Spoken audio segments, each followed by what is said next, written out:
नमस्कार, मैं अतुल सिंह राजपूत आप सभी का अपने चैनल पथ और प्रतीक पे स्वागत करता हूँ। दोस्तों, जैसा कि नाम से ही जाहिर है, इस चैनल के माध्यम से हम नई नई जगहों, नए नए स्थानों और उनसे जुड़े कुछ इतिहास और फैक्ट जानने का प्रयास करेंगे। दोस्तों, उम्मीद करता हूँ आप सभी को मेरा ये प्रयास बहुत पसंद आएगा और आप सभी का ढेर सारा प्यार मिलेगा। तो चलिए शुरू करते हैं।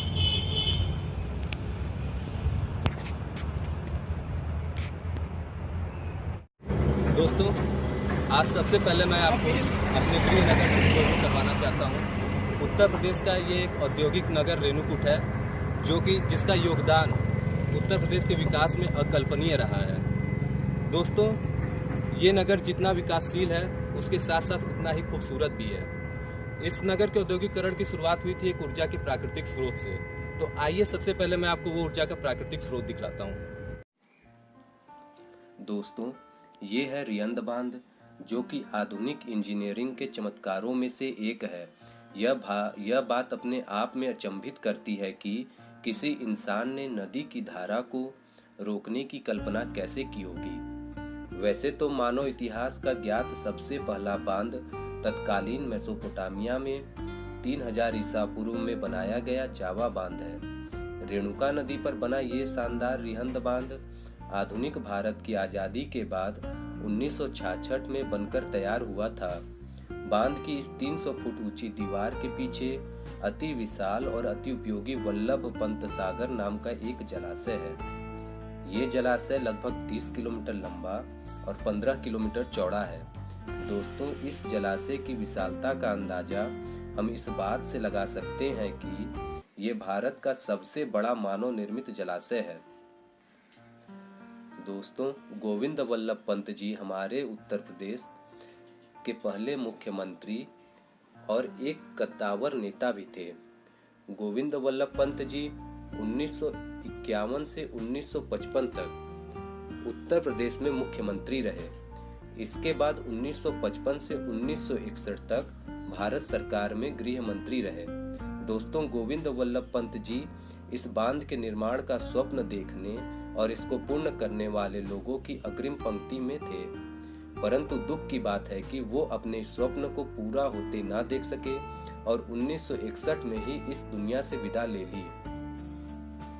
दोस्तों, इसके आसपास का नज़ारा बेहद खूबसूरत है, जिसको देखने के बाद आपको खुशी तो होगी ही, साथ ही साथ आपका मन भी शांत महसूस करेगा।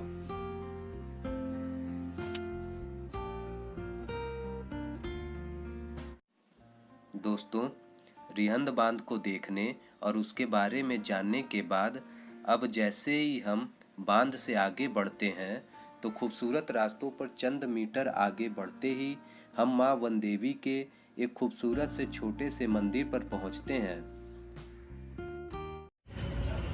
तो दोस्तों, वन देवी माता का यही वो मंदिर है जिसके बारे में आप सभी को बता रहा था। खूबसूरत जंगल की पहाड़ियों में बसा माता का ये मंदिर बहुत ही अद्भुत है। तो आइए चलिए आपको माता का दर्शन कराते हैं और इसके बारे में जुड़ी कुछ कहानियाँ और कथाएं बताते हैं। दोस्तों, माँ वन देवी का यह मंदिर खूबसूरत जंगल की पहाड़ियों में स्थित है। ऐसी मान्यता है कि माँ यहाँ गुफा में पहले से विराजमान थीं, जो कि एक पुजारी महोदय को मिली थी। इसके उपरांत पुजारी जी कई किलोमीटर दूर से यहाँ पर पूजा करने आते थे और फिर धीरे धीरे माँ का यह दरबार उभर कर सामने आया। दोस्तों, इसमें आसपास के नगरों एवं गांव के लोगों की गहरी आस्था है। मंदिर की सीढ़ियों पर बंधी यह घंटियां उन लोगों ने बांधी हैं जिनकी मन्नतें माँ ने पूरी की हैं। दोस्तों, इन घंटियों की संख्या यह बताती है कि माँ ने कितनों की जिंदगियां संवारी हैं। इस मंदिर के आसपास का वातावरण बेहद ही शांत है। इसके आसपास का शांत माहौल और खूबसूरत नज़ारा देखकर आपको अद्भुत शांति महसूस होगी। दोस्तों, इस मंदिर से जुड़ी एक कथा यह है कि इस बांध को बनाने में उस समय इंजीनियरों को बहुत दिक्कत का सामना करना पड़ रहा था। तब ऐसा माना जाता है कि उन लोगों ने ही माँ के इस मंदिर का निर्माण करवाया था, जिसके बाद ही उन्हें इस बांध का निर्माण कराने में सफलता प्राप्त हुई थी। दोस्तों, इसके आसपास का माहौल शांत तो है ही, साथ ही साथ माता का यह मंदिर चारों तरफ से हरे भरे पेड़ पौधों से घिरा हुआ है, जिसे देखकर बहुत अच्छा महसूस होता है।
तो दोस्तों, वन देवी माता का दर्शन करने के बाद अब मैं आपको एक ऐसी जगह ले चलता हूँ जिसका इस नगर के इतिहास से बहुत ही गहरा संबंध है।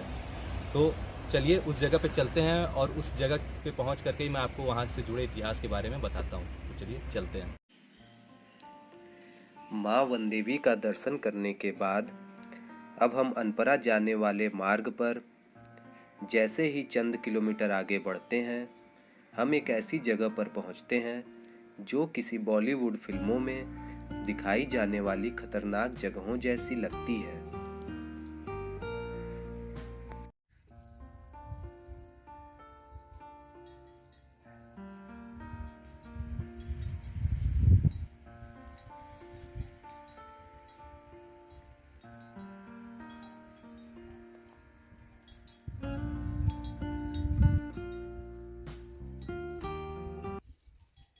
दोस्तों, माता का दर्शन करने के बाद अनपरा नगर को जाने वाले मार्ग पे चंद किलोमीटर आगे बढ़ते ही एक ऐसी जगह पड़ती है जो किसी बॉलीवुड फिल्मों में दिखाए जाने वाले डाकू के अड्डे की तरह लगती है।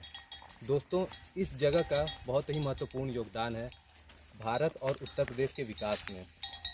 दोस्तों, इस जगह के बारे में आपको बताऊं, इससे पहले एक बार आप इस जगह की विशालता को ध्यान से देखिए। दोस्तों, मैं बात कर रहा था इस जगह की। आपको ये जानकर आश्चर्य होगा कि आधुनिक भारत की तरक्की में इस जगह का भी एक महत्वपूर्ण योगदान है। आपको यह जानकर भी आश्चर्य होगा कि आपने अभी जिस रिहंद बांध को देखा है, उसमें लगने वाला हजारों टन पत्थर इसी खदान से निकाला गया था। इस खदान की विशालता को जरा गौर से देखिए और अंदाजा लगाने का प्रयास करिए कि आखिर कितने बड़े स्तर पर पत्थर निकालने का काम उस समय पर चलता होगा। और ये भी तब की बात है जब मशीनों की क्षमता आज जितनी नहीं होती थी। उस वक्त इतनी विषम परिस्थितियों में मजदूरों और इंजीनियरों ने इस बांध को बनाने में कितना संघर्ष किया होगा। इन्हीं जानकारियों और दृश्यों के साथ मैं अतुल सिंह राजपूत आपसे विदा लेता हूँ। आपसे फिर मिलेंगे पथ और पथिक के इसी मंच पर, एक नई जगह पर, एक नई वीडियो के साथ।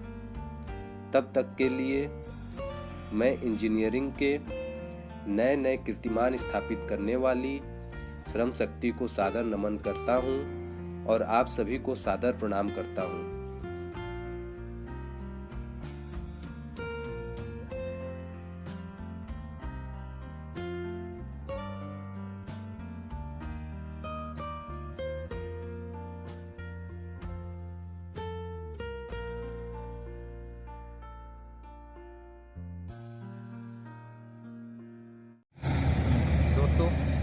ये एक छोटा सा सफ़र था मेरे शहर का। अपने शहर के बारे में जितनी जानकारियाँ मैं आपसे साझा कर सकता था उतनी मैंने की है। उम्मीद करता हूँ कि आपको ये वीडियो बहुत पसंद आई होगी। अगर वीडियो पसंद आई हो तो लाइक, कमेंट और शेयर ज़रूर करें और कमेंट बॉक्स में अपने विचार ज़रूर बताएं। तो दोस्तों, मिलते हैं अगली वीडियो में किसी नए स्थान पे। जय श्री राम, नमस्ते।